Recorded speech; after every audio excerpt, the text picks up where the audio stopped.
She would come into the nursery at 6 in the evening, scented and shimmering, on her way out to a party, and she would scoop up her two small children for exactly as long as it amused her, and then she would be gone, sometimes for days.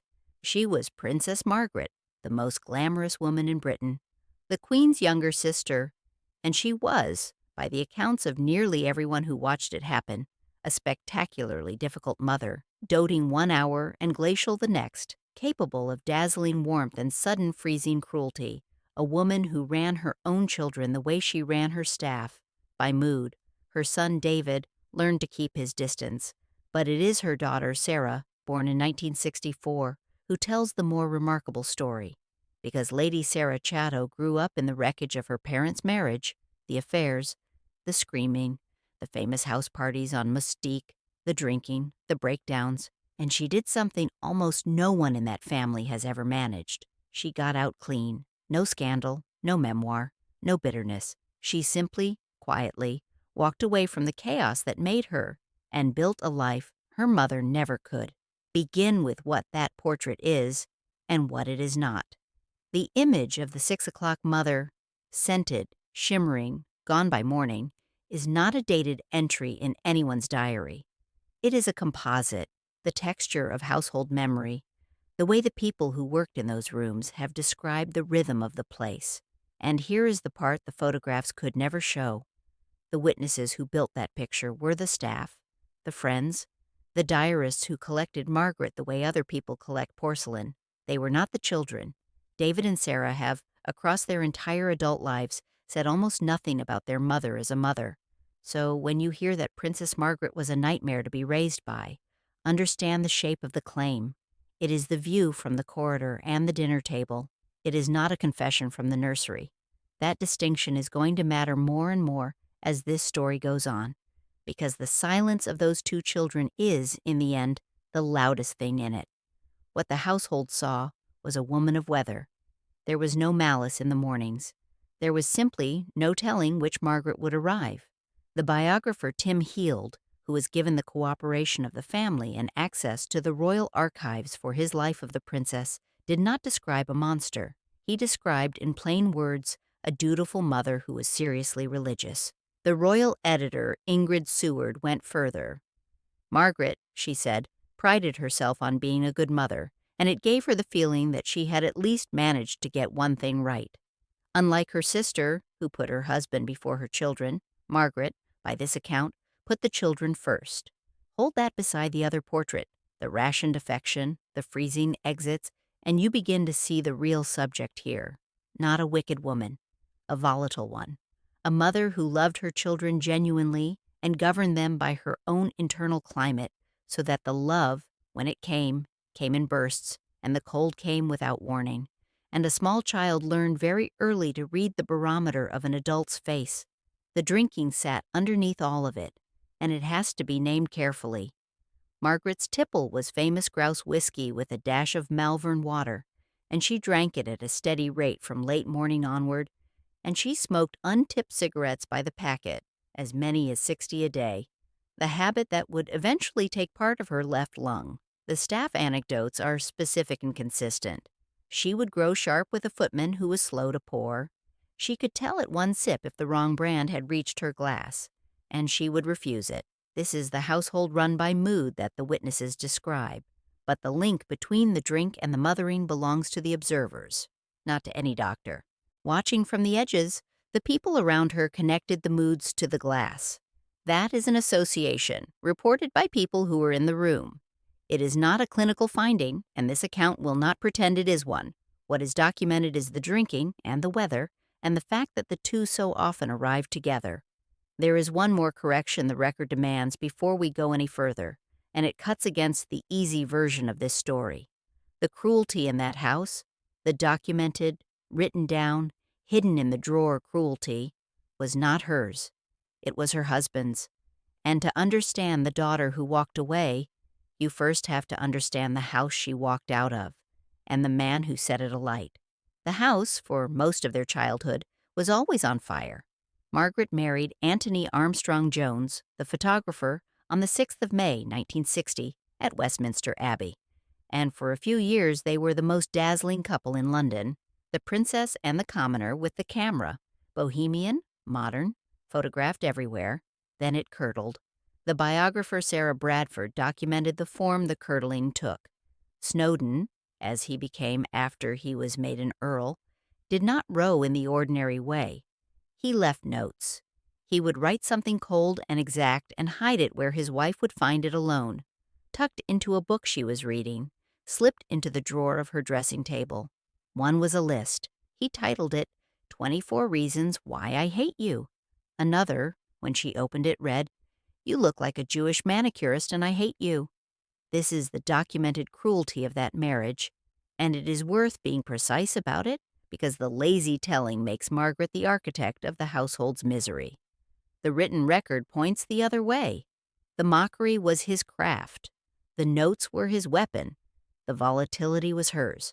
The cruelty in ink was his, and both of them strayed. The marriage became a public ruin in slow motion. Snowdon conducted his own affairs.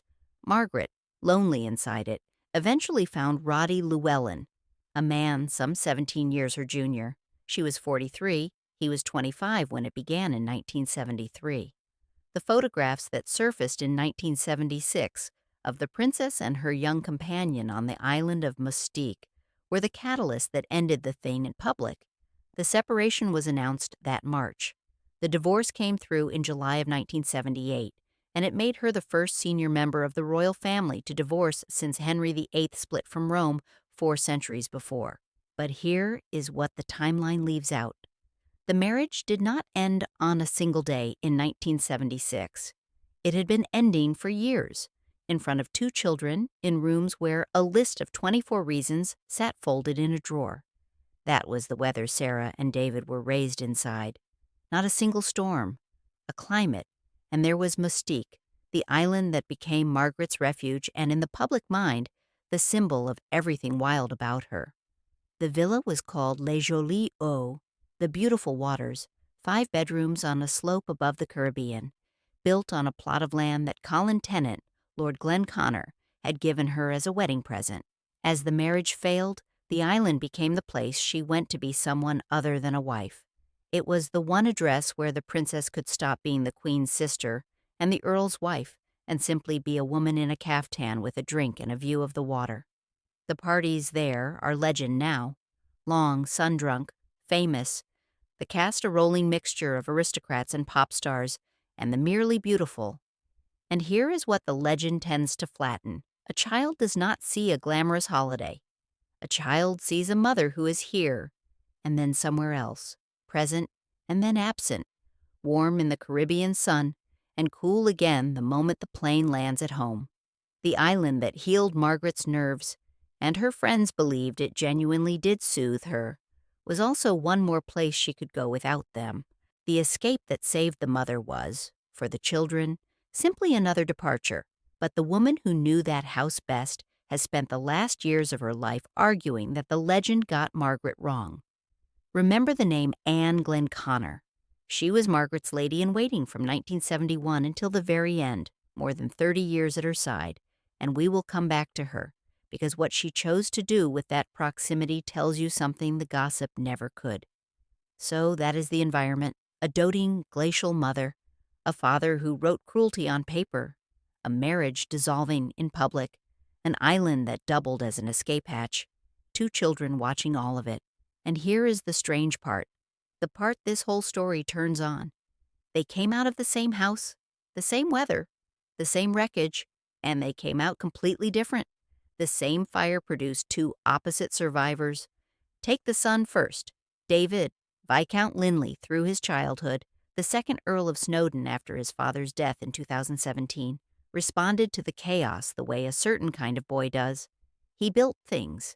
There is something almost too neat about it, and yet it is exactly what happened. The son of the most unstable household in the royal family grew up to make furniture. Solid, jointed, precise objects that hold their shape and do not change with the weather.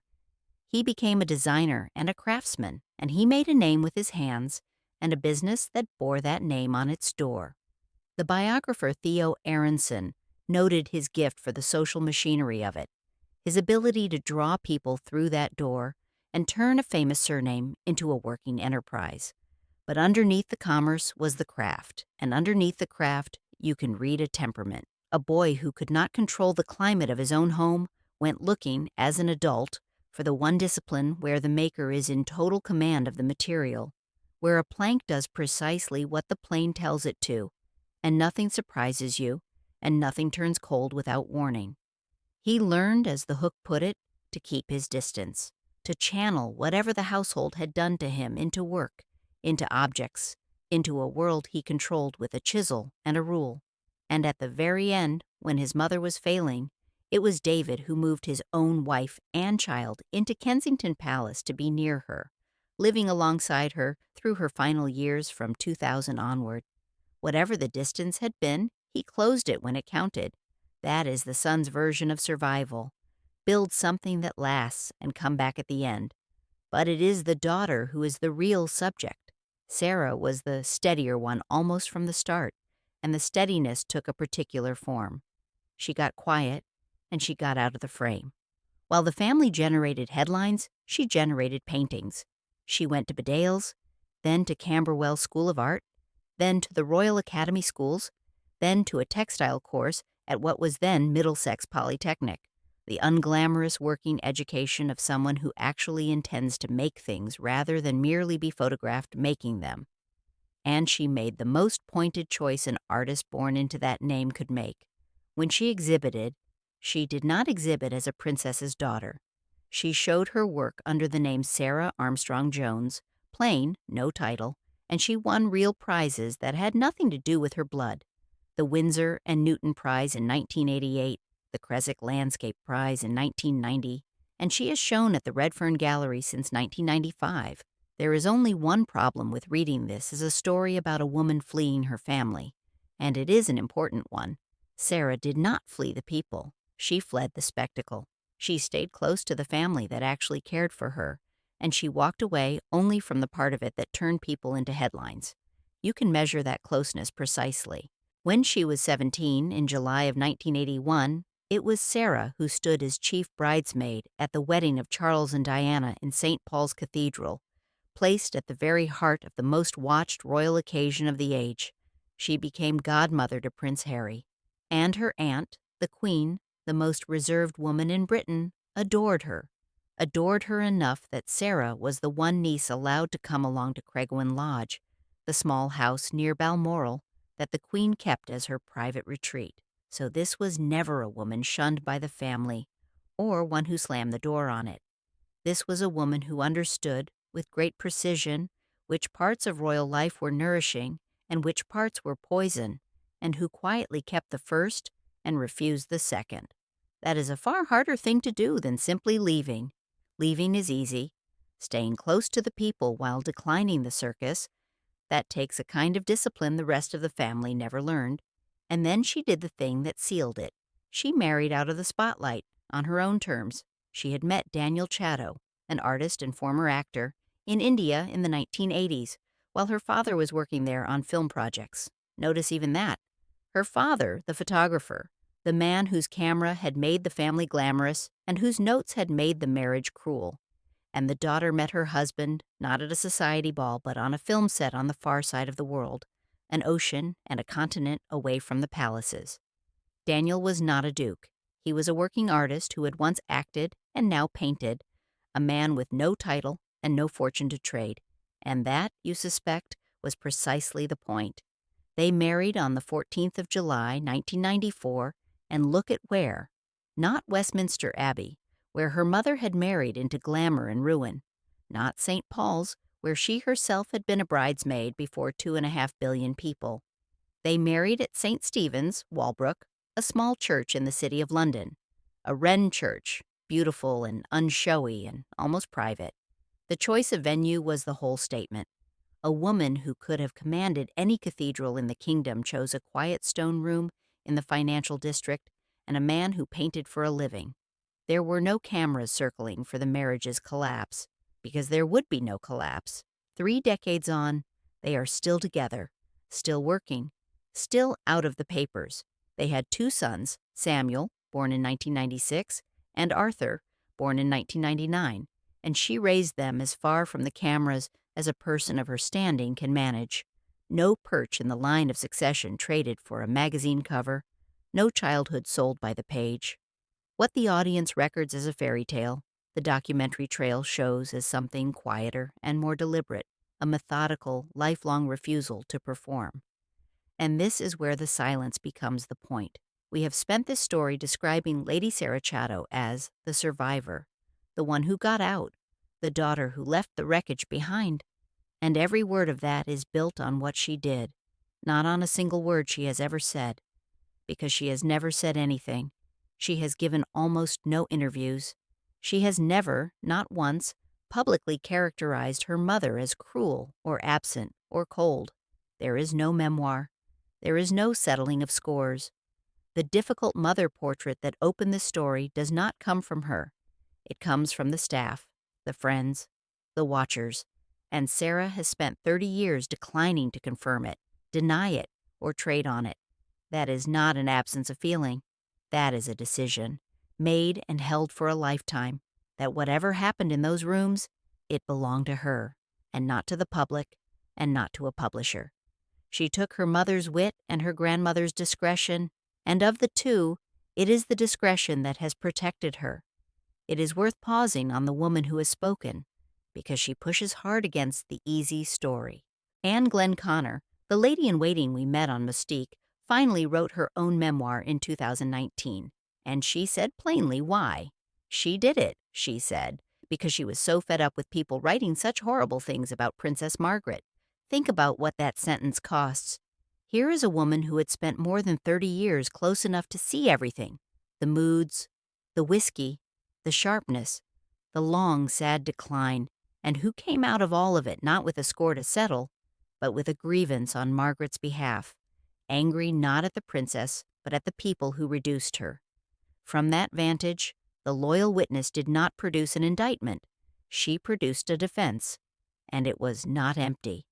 When Glenconner's own son was dying of AIDS, alone and stigmatized in an era that taught people to look away, two people stood by him, his mother and Princess Margaret. The princess did not have to. There was no protocol that required it, no photographer to record it, nothing in it for her at all. She did it because she chose to. That is the other half of the woman the gossip flattened. The same person who could freeze a footman over a slow whiskey was the person who sat with a dying young man whom much of the world had decided to forget. Both of those are true. Neither cancels the other. The truth about Margaret was always quieter and stranger and more divided than the headline. She was magnetic precisely because she was not simple, and a child raised by someone like that does not grow up hating her. A child raised by someone like that grows up trying, for the rest of their life, to make sense of her, which may be exactly why Sarah has never tried to do it in public. That magnetism is the thing the easy telling forgets, and the audience never has. The American writer Gore Vidal, who knew her, said she was far too intelligent for her station in life, that the wit and the boredom and the cruelty were, in part, the symptoms of a clever woman with nowhere to put the cleverness. He told the story of the two of them at Windsor, fishing bees out of a swimming pool to save them from drowning, and Margaret pronouncing over the rescued insects in what Vidal called a powerful Hanoverian voice, "Go forth and make honey." That is the other Margaret, the one the comment sections are half in love with, the one whose one-liners outlived her. She was not only the weather in the nursery, she was also the funniest person in any room she entered, and both things were true at once, and the children grew up under both at once. But the weather won, in the end, the way it usually does. Margaret's later years were a long, hard decline, and the record of them is grim and well kept. The drinking and the 60 cigarettes a day caught up with her. Part of her left lung was removed back in 1985, and the warning did not change the habit for years. Then, on Mustique, the island that had been her refuge, the one place that had always made her better, the refuge turned on her. She stepped into a bath of scalding water in 1999 and badly injured her feet, and she never fully walked again after it. There is something almost unbearable in the symmetry of that. The sanctuary that had soothed her nerves for 30 years was where her body finally failed. From 1998, the strokes began, and another came in the spring of 2001, and the public saw less and less of her. And when they did, she was in a wheelchair, in dark glasses, her sight failing, a blanket over her legs. The famous face turned away from the cameras that had followed it for 70 years. The most glamorous woman in Britain ended in shadow. What the public never saw was this.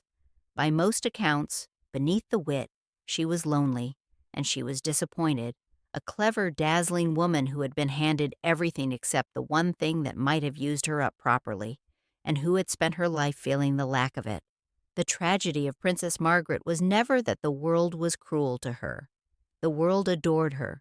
The tragedy was that adoration was not a job, and she never found one, and a person of that intelligence with nothing to spend it on will, given enough decades, turn some of it inward. She died on the morning of the 9th of February 2002 at 6:30 in King Edward VII's Hospital in London, 71 years old. Her two children, David and Sarah, the boy who built things and the girl who painted, were at the bedside. 6 days later, on the 15th of February, she was carried into St. George's Chapel at Windsor, and the date was not chosen by accident. It was exactly 50 years to the day since the funeral of her father, King George VI. She had asked to be cremated, breaking with royal tradition, and she was, at a municipal crematorium in Slough, of all the unglamorous places, and her ashes were brought back to the royal vault. Her mother, the Queen Mother, 101 years old, sat through the service and followed her younger daughter to the grave, and then died herself 7 weeks later. The glamour and the ruin went out almost together, and then came the inheritance, and the last small drama, and it tells you everything about the difference between the generations. The estate came to roughly £7.5 million, divided between David and Sarah, and the taxmen took close to 40% of it, a bill of nearly $3 million. So, in 2006, the two children sent some 800 of their mother's possessions to Christie's to be sold. The famous Poltimore tiara, the one she had worn, went for around £900,000. The wholesale brought in some $14 million, and a portion of it went to charity, to a stroke fund set up in her name. Their father was said to be wounded by it, but look at what it actually was. It was not a betrayal. It was arithmetic, a tax bill that had to be paid, settled by selling the objects rather than performing the grief. Even in the disposal of her things, Sarah did the unsentimental, undramatic practical thing, and declined to make a tragedy of it. Margaret had collected. Her daughter, when the time came, simply let it go. That is the whole inheritance, when you lay it out. Margaret left her children a great deal: a name, a fortune diminished by tax, a tiara, a villa on a Caribbean island, and a childhood lived inside weather no child should have to forecast. And out of all of it, the daughter took exactly two things and left the rest. She took the wit. You can see it in the precision of her choices, the dry economy of a woman who marries in a small Wren church and exhibits under a borrowed name. And she took the discretion, not Margaret's, but the grandmother's, the Queen Mother's gift for saying nothing and letting the silence do the work. The breakdowns, the bottles, the notes in the drawer, the parties on Mustique, the appetite for spectacle that turned a brilliant woman into a tabloid. All of that she set down and walked past. She is, by any measure the family produces, the rarest thing it makes. A person who stood next to the dysfunction for a lifetime and never once caught it. Princess Margaret had everything her sister had except the throne, and she spent a lifetime proving that everything was not enough. She married a man who broke her, drank to fill the gap, and ran her own children by the weather of her moods. And out of that beautiful wreckage walked a daughter who wanted none of it. No title trading, no tell-all, no tabloid war. Lady Sarah Chatto took her mother's wit and her grandmother's discretion and left the rest on Mustique. In a family that turns its children into headlines, she became the one nobody could write about. That, in the end, was the only revenge worth having.